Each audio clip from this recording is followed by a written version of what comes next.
Hi, everybody. This is Hondo Carpenter from Sports Illustrated's Fan Nation Las Vegas Raiders Insider Podcast. I want to thank you all for joining us. I also want to thank you. Tens of thousands of you are tuning in. You're reading our articles, getting all of our information, and it's 100% free. As media is driven towards the pay to play model, we've made the decision. I'm proud to be part of our company that we're not going to do that. We want to be able to keep information free. There's no reason for you to pay people for what we're giving you for free.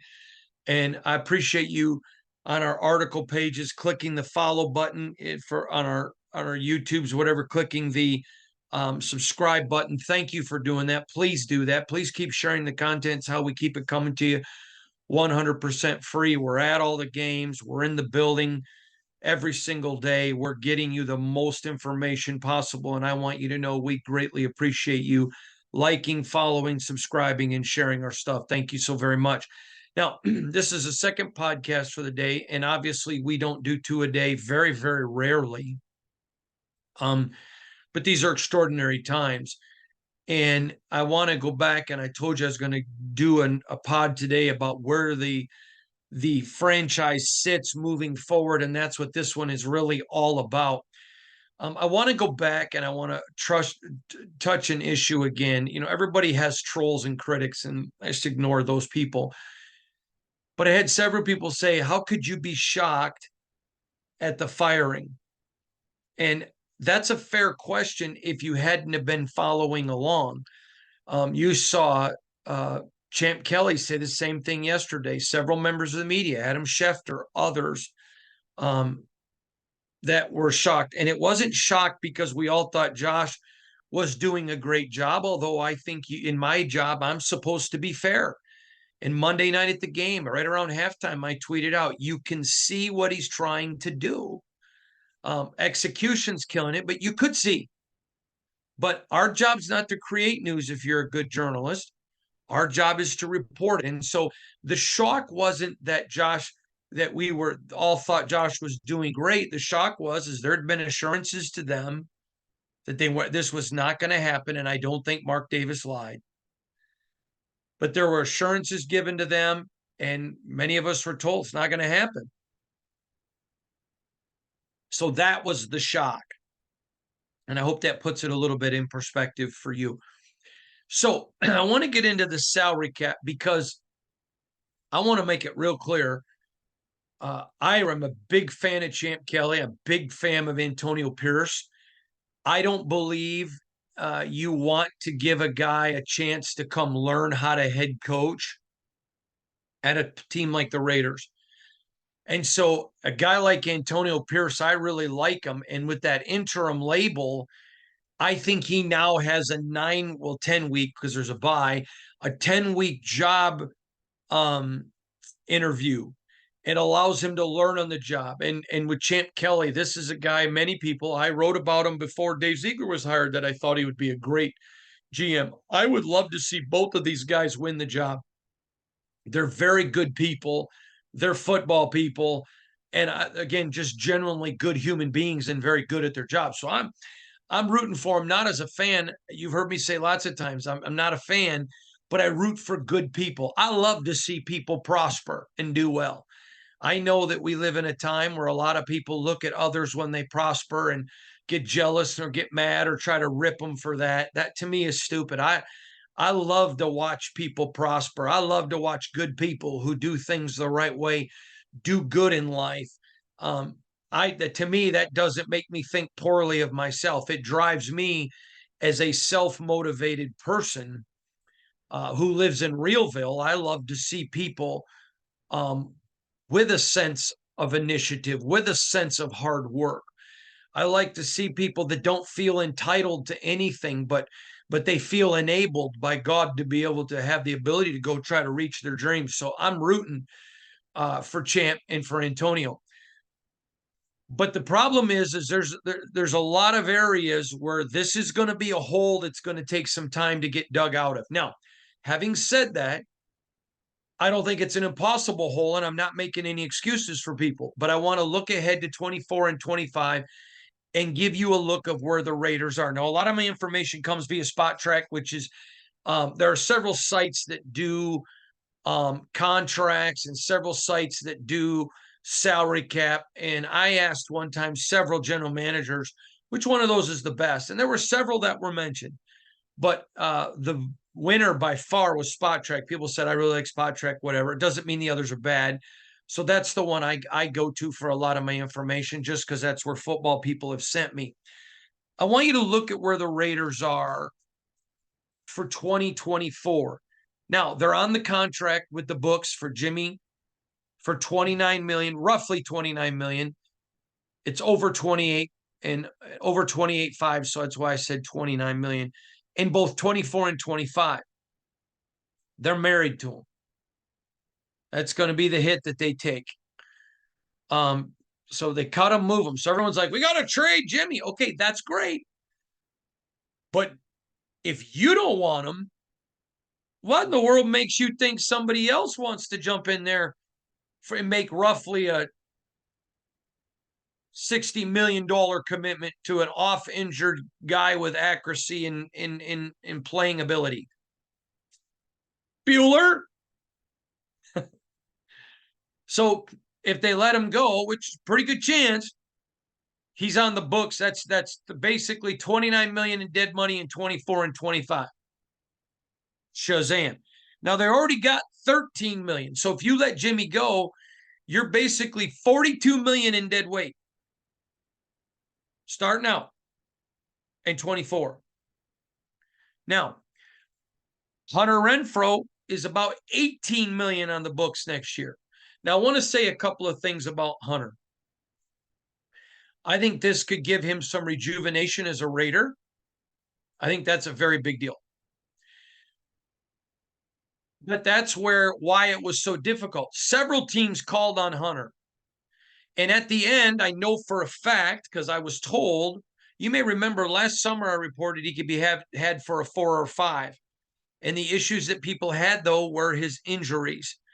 Then he comes into this year and he's not the same. Now, in fairness, was he a target as much? No. Was he open? Yes. But multiple teams told me he looks like he lost a step.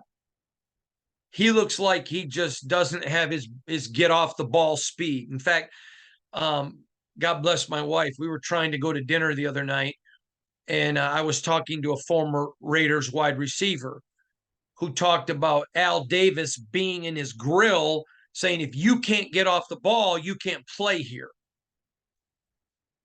And Hunter's contract and Hunter's ability to get off the ball, he looks like he's lost a step. One GM described it to me as looks like he's running with a piano on his back. Were there teams willing to look at Hunter? Absolutely. I know that the Raiders had offers for Hunter. But every offer came with the Raiders having to pick up part of his 24 contract, and that was not going to happen. So if Hunter's lost a step, maybe he continues to get healthy and gets it back next year. But that's what other teams felt about Hunter. And I know that's also what the Raiders felt about Hunter and his inability to get more involved. So if Hunter stays, his contract's 18 million. If he's traded and nobody's willing to and the Raiders aren't willing to pick it up, they're gonna, there's that other team's gonna have to take 18 million. So basically Hunter's either on the roster or off. Because just the market right now doesn't feel like a team is willing to pick up his 18 million. I know there were several teams that were interested, several. If you do your research on teams that needed wide receivers, you can figure it out. I don't think they wanted to do anything. Well, we'll just leave it there. I know that the Saints would have really loved to have added Hunter, but that $18 million was hurtful to them and where it sat. So that's another issue. Next, Brandon Faison, who hasn't played this year. He's $3 million on the books for next year. So now you've got 13 already in dead space next year. You got Jimmy, which takes you roughly to 42, because whether you cut him or keep him, that's still going to be a lot of dead space. I don't think you're going to find a new coach that's excited to work with Jimmy. That's 42. Depending on what happens with Hunter, that's 18 million. And if he is not able to perform next year, that's 60 million. 3 million with Faisons. Let's hope he's back and healthy. But he hasn't been back yet, so that's a reason of concern. And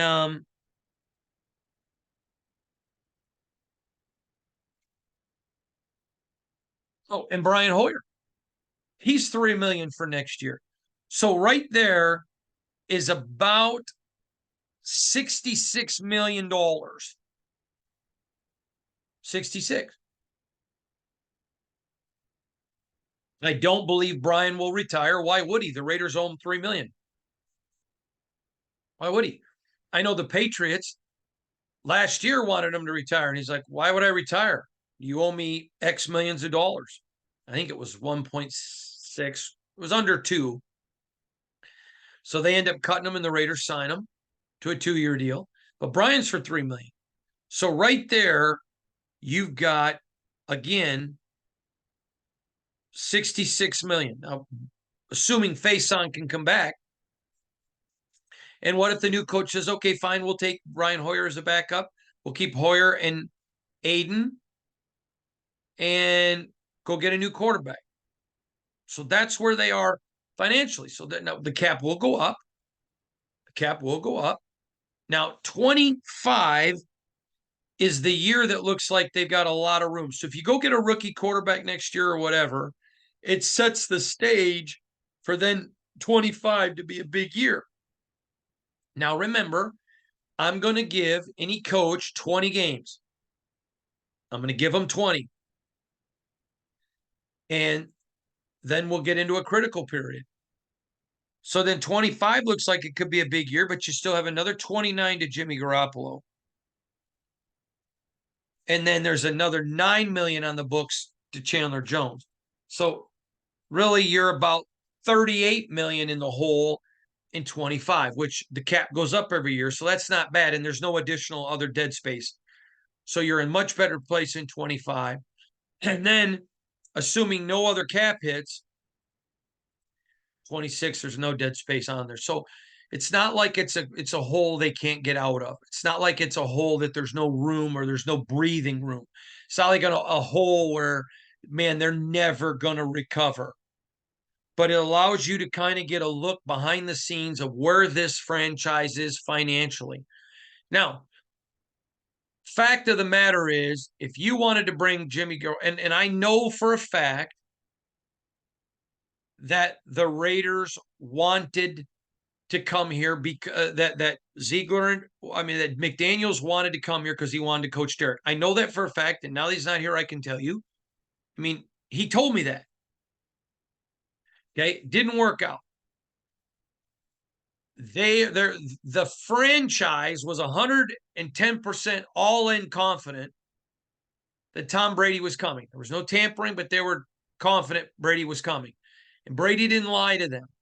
But some circumstances happened that Tom was unable to come be the quarterback of the Las Vegas Raiders. They would not have moved on from Derek for Jimmy. But they had already moved on. And I can report this, and this has never been reported, but I'm willing to report it now because they're no longer here. They circled the wagon back around to try to see if the relationship could be repaired with Derek.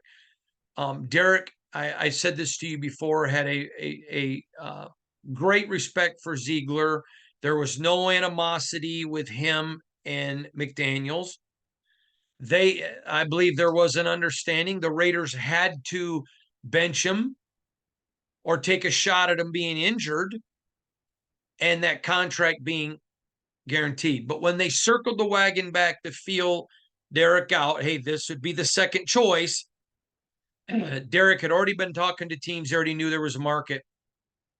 And what I was told that was not what Derek wanted. And I'm going to be honest with you. I don't blame him one bit. The franchise as a whole in its totality didn't want Derek. So why would he go back? I don't blame him.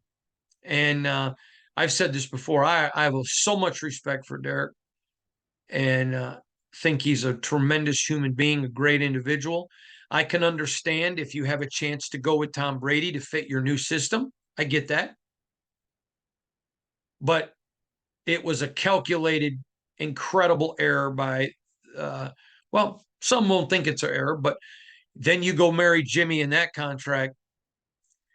But Derek was their second choice. They tried to circle back. That wasn't going to happen.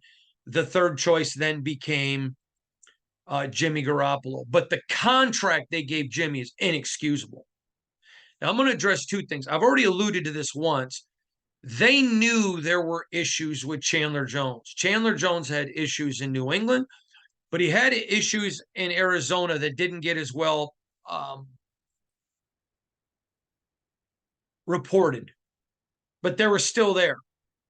And they were hiring a defensive lineman over 30, which traditionally they start to sink. You can make an argument for several of the decisions that they made. They thought it was their guy, whatever. The contract for Chandler Jones, absolutely inexcusable. And I voiced that to Dave Ziegler, by the way. And I wasn't going to, I was told you people I was critical of the contract, but this was something I was vocal with Dave Ziegler about. What are you doing? You knew there were issues. That was a bad deal.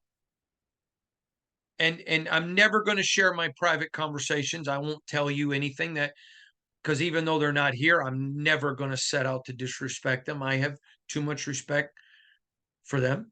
And people have bosses. The Jimmy G contract, terrible contract. Terrible. We'll just leave it right there. And they were married to him, and the marriage clearly wasn't working. So that's where the franchise sits today. That's where it's at moving forward. It is certainly not doom and gloom. It is certainly not undoable. And I would say to you, if you're being fair, looking at the salary cap, looking at where the team is today, a new potential coach, I hope it's Antonio and Champ. I think you're looking at 25 where your expectations should be, okay, this team is going to compete and be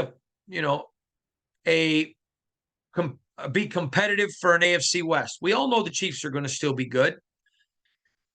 But I think where money lines out and contracts line out and the way things is, it's going to allow them financially to have a lot more flexibility. And I think it's going to be very interesting to watch where this team is. So I thought you'd want those numbers to know exactly what I was thinking at, where I was looking at. I hope that is a blessing to you. I hope it's able to bring and shed some light on information to you. You certainly deserve it.